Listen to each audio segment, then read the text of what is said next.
المرات أنني لم أرى في البثوث في التيك توك منذ أن يعني اشتركت في التيك توك تقريبا من 6 أو 7 أشهر، أقسم بالله ما رأيت أكثر نفاق وأكثر كذب من الفاروق، أقسم بالله. ولا رأيت شخص يحب الطعن في الأعراض ويجري وراءها ويدعمها مثل الفاروق. أول شيء أسأل الله سبحانه وتعالى أن يهديه إذا كان يسمع كلامي، وإلا أن يشغل بنفسه، أن ينتقم منا إن شاء الله، أو أن يشغل بنفسه عن الناس.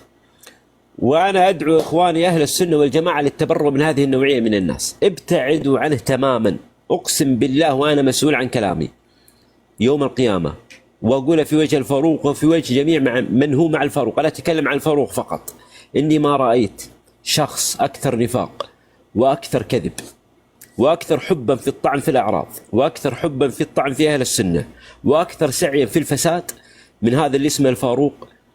وللأسف الشديد أنه قارئ للقرآن الكريم. حسبي الله ونعم الوكيل، وأنا أبرأ إلى الله منه.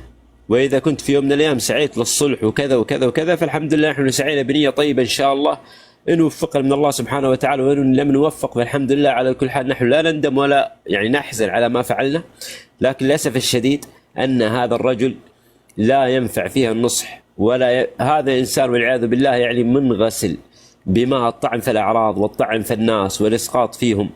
نعوذ بالله من هذا الشيء، نبرأ إلى الله منه وإلى كل من يطعن في أعراض المسلمين ويستغل البثوث هذه للتنقيص من أهل السنة والجماعة، يطعن في أعراضهم، يطعن في زوجاتهم ويرضى بالطعن فيهم والعياذ بالله. هذا ما يقول إنسان مؤمن.